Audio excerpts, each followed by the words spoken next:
Thank you. Good morning. Thank you for the opportunity to speak with you today.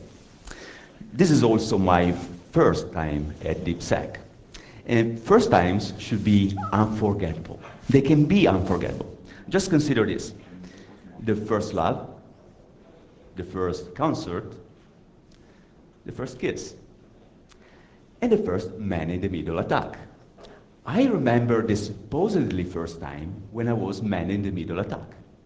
Do you remember yours? I had configured a client to pull logs from a web server via an SSL connection over the Tor network. After some time, as new circuits were established, a new pull request failed to connect due to a certificate error. So I dumped the server certificate I was getting from the network endpoint and found it to differ from the one I was expecting to see. And in that time I realized, oh my gosh, I'm getting man-in-the-middle attack. And the next thing I say to me is, wow, this is so cool. This is so cool. How many security philosophers have the opportunity to study their attack network flow from the inside out? First times are unforgettable. If only we could notice them. I hold dear the memory of a true positive, but this event is possibly outnumbered by the false negatives. All which is to say that current web public infrastructure is fragile. We are, as a security community, witnessing with increasing frequency incidents, vulnerabilities, dramas, and failures of the infrastructure we they entrust our business upon. China Internet Network Information Center, Lenovo, National Informatics Center of India, ANSI, Trustwave, TrueTrust, DigiNotar, Komodo, VeriSign. In the aggregate, these and other missteps, malicious or otherwise, allow the impersonation of a number of high-profile websites, granting to the impersonating entities the ability to spy on a sizable number of unsuspecting users. So no fond memories for those of us who remain oblivious to their first time, right?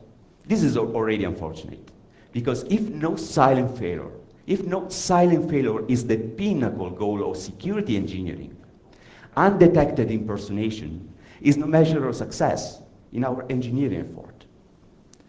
As if that was not enough cause for concern, we are now discussing about building cryptographic backdoors. Go figure.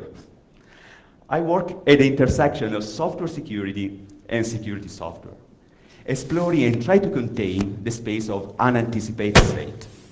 I want crypto to be, let me check. Can you put it a little bit down? Yep, working.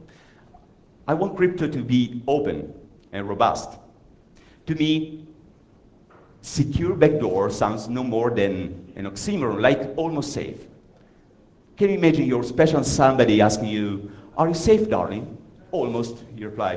This is not a satisfactory answer, is it? So, before going further, let's give a quick look to the agenda.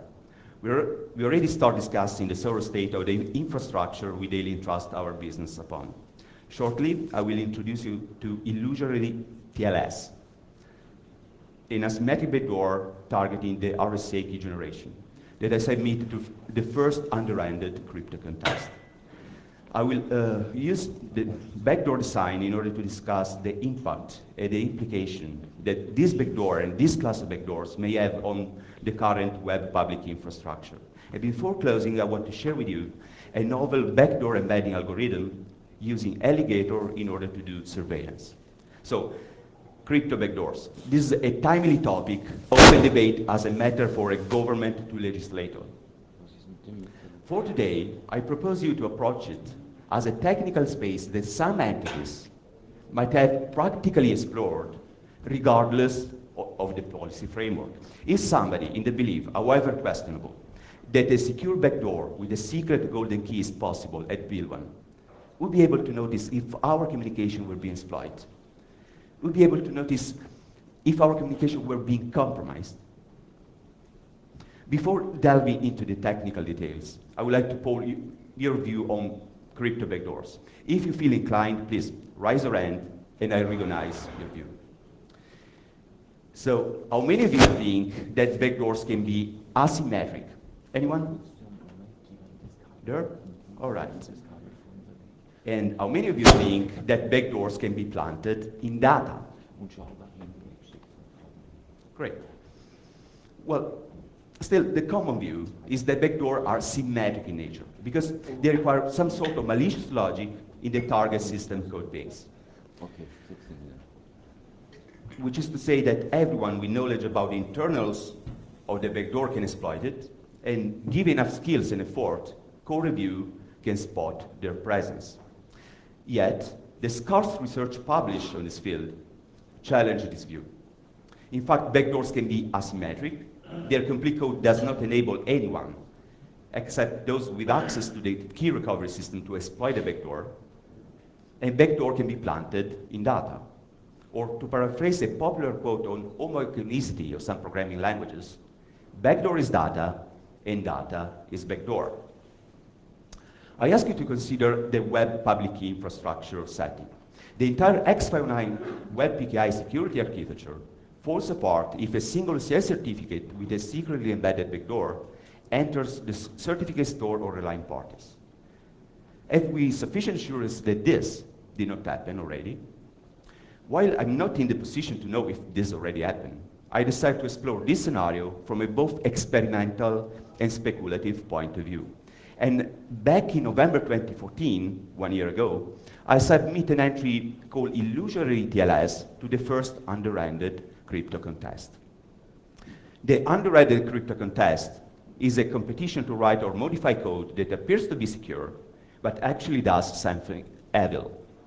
And illusoryTLS is an instance of the Yang and Jung elliptic curve asymmetric backdoor in the RSA key generation. The security outcome is the worst possible outcome because the backdoor completely perverts the security guarantees provided by the TLS protocol, allowing the attacker to impersonate endpoints, tamper with the message, actively disrupt their communication. The backdoor design reflects the following threat model. The backdoor designer can insert vulnerabilities into the commercial encryption system, IT system, and network endpoint communicating device using targets, influence policies, standard, and specification for commercial public key technologies, interfere with the supply chain, disregard everything about policy, or she's simply in the position to build the security module used by the certification authority for generating the key material.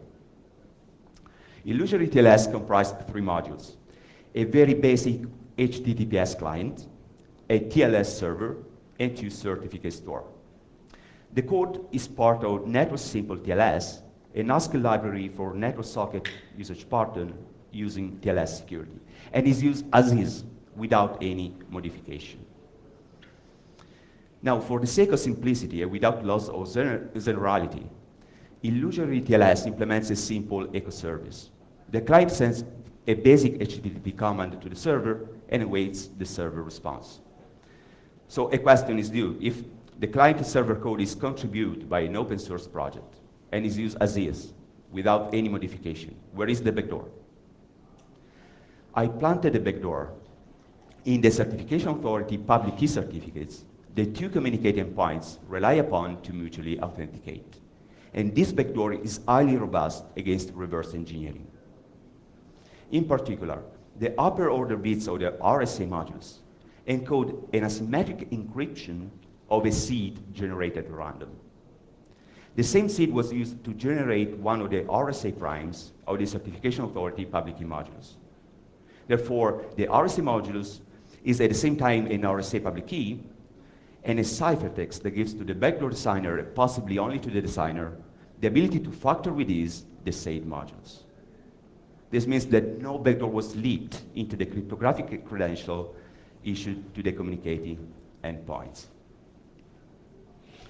The security notion implemented by illusoryTLS is 20 years old. Adam Young and Moti Jung introduced the notion of secretly embedded trapdoor with universal protection or setup at Crypto 96. And the illusoryTLS is an instance of the Yang-Jung elliptic curve asymmetric backdoor in RSA key generation. This work built upon their research published in the Proceedings of Selected Areas in Cryptography in 2005. And the same authors published a working implementation of this attack at cryptovirology.com. illusoryTLS provides some noteworthy security properties. The first of which is the nobody but us, no bus, meaning that the exploitation requires access to resource not embedded in the backdoor itself. In this case, the secret resource is an elliptic curve private key, all which is to say that the vulnerability can be exploited by the backdoor designer and by whoever gains access to the SSA key recovery system. So before moving further, I would like to ask you, how many of you believe that it's possible to forbid an enemy intelligence organization from gaining access to a private key? Well, I expect that those of you who are inclined to believe that it's possible to forbid any enemy intelligence organization from gaining access to a private key will be also inclined to regard cryptographic backdoors, at least this kind of design of cryptographic backdoors, as possibly secure. At the same time, and vice versa, I expect that those of you who are inclined to regard all measures to prevent the disclosure of the private key to be circumventable, to regard cryptographic backdoors as inherently insecure. But on the top of the nobody but us security property, illusoryTLS implements some other security properties, such as indistinguishability. As long as a computational hardness assumption called elliptic curve decisional Diffie-Hellman holds, the backdoor key pair appear to all probabilistic polynomial time algorithms like genuine RSA key pairs. Therefore, black box access to the key generator does not allow detection. Black box access to the key generator does not allow detection. And moreover, furthermore, the backdoor is for secure. So if a reverse engineer breach into the key generator, then the previously stolen information remains confidential. And this backdoor is reusable because it can be used multiple times and against multiple targets. Therefore, it's interesting to look to the impact and the implication that this kind of backdoor can have on the current web public key infrastructure. The attacker can use the certification authority private key recovered by factoring the modules in order to break the TLS security guarantees at will, exposing the communicating endpoints to a variety of attacks, ranging from impersonation, message tampering, active eavesdropping of encrypted communication whenever the attacker mounts a man-in-the-middle attack, not necessarily for the first time. This means that there's no need for the attacker to have access to the private key used by system actors, and there's no need to tamper with the communicating endpoints. What the attacker really needs to do is to retain control over the key generation of the target RSA modules. Therefore, I wonder, is the malicious implementer a threat mitigated by IT product security certifications? Later, I will briefly review the security requirements set forth by the most common protection profile and demanded by industry organization, and I will argue why this is not the case. Before doing that, I would like to spend a few minutes longer analyzing the impact and the implication of this class of backdoor on the web public infrastructure. Because as soon as a single OCI certificate with a secretly embedded backdoor enters the certificate store of relying parties, the entire TLS security becomes fictional. As you may have already found out by experience, one rotten apple spoils the whole bottle. Rotting fruit releases ethylene, a molecule transferred in the gaseous phase. And ethylene promotes fruit ripening. Now, in the X59 setting, universal implicit cross-certification is the ethylene of trust. Almost prophetically, the structural formula for the ethylene molecule, C2H4, proves to be a schematic diagram for cross-certification. Here it is. Cross-certification enables entities in one public infrastructure to trust entities in another public infrastructure. This mutual trust relationship should be typically supported by a cross-certification agreement between the certification authority of each public infrastructure. The agreement establishes the responsibilities and the liabilities of each party. This means that whenever we have a mutual trust relationship, each certification authority is required to issue a certificate to the other in order to establish a relationship in both directions. The path of trust is not necessarily hierarchical, although the different PKIs may have certificate hierarchies. But what is important is that after two certification authorities have established and specified the terms of trust and issue the certificates to each other, entities within the separate PKI can interact subject to the policies specified in the certificates. How beautiful. But this is just theory, you know. In practice, most current public infrastructure software employs a form of implicit cross-certification in which all root certificates are equally trusted. This is equivalent to unbounded cross-certification among all certification authorities, which is to say that any certificate can be trivially replaced by a masquerader certificate from another certification authority. Therefore, the security, the real-world security of any certificate is reduced to the security of the least trustworthy certification authority, who can issue bogus certificates and usurp the legitimate one at the same level of trust. The bogus certificate issued to Egypt-based MCS holdings and installed in a man-in-the-middle proxy, as well as the Lenovo Superfish man-in-the-middle hardware, are just two recent examples of exploitation of this vulnerability. Therefore, universal implicit cross-certification, or the lack of boundaries on signer authorities, is the security or the absence of unmitigatable surprises what ethylene is to rotting fruit. It makes the PKI as weak as the weakest link. Now, an asymmetric backdoor with the promise of exclusive exploitation may attract multiple attackers. And with multiple attackers going after a technical opportunity, the nobody but us security paradigm will quickly turn into the everybody else but me security concern for those left behind. A race to exploitation may ensue, leading to a Me Too effect, a scenario that will negate any meaningful security whatsoever. And No Security is a pretty good album, by the way. Therefore, while dealing with this class of attacks in the X509 setting, it's not sufficient anymore to don't outsource the key generation to other parties. But it becomes crucial and essential to have an assurance about the security of each implementation of vulnerable key generation algorithm employed by trusted credential issuers. At this time, in WSX El Capitan, we have 188 trusted certification authorities installed. And a similar number of certificates, certification authority certificates, are present in the Firefox, Google Chrome, and Microsoft Windows certificate store. Have we sufficient assurance about the hundreds certification authority we daily entrust our business upon? The CA Browser Forum requires publicly trusted certificates to be issued in compliance with the European standard EN 319-411-3. According to the standard, the CA key generation is to be carried out within a device that meets the requirements identified by some approved protection profile. Signed Workshop Agreement 14167 Part 2, 3, and 4 are three of those protection profiles. The assurance evaluation level is EL4 augmented. Augmentation comes from adherence to three additional security requirements. These security requirements are focused on assessing the vulnerabilities in the target of evaluation and guaranteeing that the implementation representation is an accurate and complete instantiation of the target evaluation security function requirements. Special emphasis is placed on identifying covered channels and estimating their capacity, which is fortunate because setup attacks exploit the key generation as a covered channel for itself. But at the end of the day, it's the developer to be in charge for the vulnerability assessment at documentation phase. This clearly conflicts with our threat model, right? The evaluator is left with the documentation and the implementation representation to be assessed. So can the presence of backdoor can be ruled out at the required assurance level?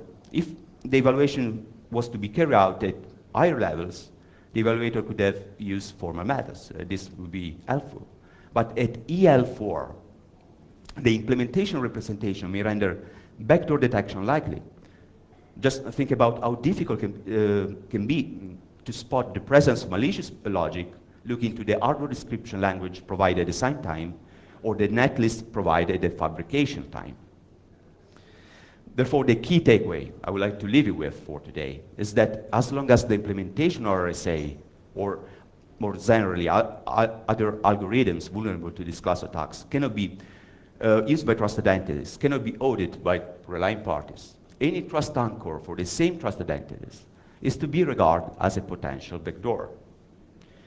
Which is to say that as long as the implementation algorithms adopted by a certification authority are vulnerable to this class of backdoors cannot be audited by relying parties, the assurance provided by illusoryTLS, none whatsoever, is not any different from the assurance provided by systems relying on TLS and RSA certificates for origin authentication, confidentiality, and message integrity guarantees. A number of mitigation exist on paper, ranging from key pinning to proper explicit cross-certification. But at this time, none of them has been widely deployed yet. But let's look to the funny part, because the subtleness of the backdoor planted in the cryptographic credential resides in the absence of malicious logic in the system what security it erodes. No malicious logic in the communicating endpoints. Admittedly funnier, though, is the backdoor embedding algorithm. Therefore, today, I would like to share with you another way to embed an asymmetric backdoor into the RSA key generation. A few weeks after my submission to the underrated crypto contest, Ryan Castellucci shared his attack variant on GitHub. So I would like to start from this. The basic idea is to embed the curve 25519 public key into the key generator and generate an ephemeral curve 25519 key at random. Using these two keys, it's possible to compute a shared secret using elliptic curve diffie-Hellman. Using the shared secret, we can see the cryptographically secure pseudo-random number generator based on AES run in counter mode. And using this generator, we can generate a standard RSA key pair. The attacker then replaced 32 bytes of the generate modulus with the ephemeral curve 25519 public key, and used this quantity and the original prime factors to compute two new primes, leading to the new modulus embedding the ephemeral public key. It can output the backdoor key pair. In order to recover the key material, the attacker can start extracting the ephemeral curve 25519 public key from the target modulus, compute the shared secret via elliptic curve diffie-Hellman. In order to do this, of course, need to have access to the private key associated to the public key embedded in the key generator, therefore the nobody but us security property.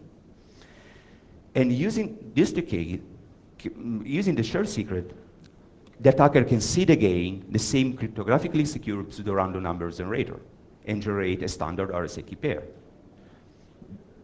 The attack moves further, replacing 32 bytes of the target modulus with ephemeral curve 25519 public key, and using this quantity and the original prime factors to compute two new primes leading to the target modulus embedding the ephemeral public key. And the attacker succeed because the attacker can output the recover RSA key pairs. While the idea is nice, the key pair generated using this algorithm falls short in terms of indistinguishability. Therefore, the scheme should be regarded as broken. In fact, it's easy to tell backdoor certificates apart from genuine RSA certificates using only black box access. Does anybody see why this is the case? Please raise your hand. Nobody? Well, what we are doing here is to embed the public key into the RSA modulus. But elliptic curve public key are points on the curve. And elliptic curve points can easily be distinguished from uniform random strings because they satisfy the elliptic curve equation. So the evaluator can simply check if the coordinates encoded using the candidate 32 byte substrings of the modulus satisfy the elliptic curve equation. Is it possible to repair the backdoor? How we can do that? Yes? Choose a random announce of 32 bits, X point on an elliptic curve key. You know the random string, but the evaluator not. Sure. This is an idea, or masking the quantity with random knowns. But if the attacker breaks into the key generator, can recover that quantity. So it's suboptimal from a architecture perspective. With your random key generator.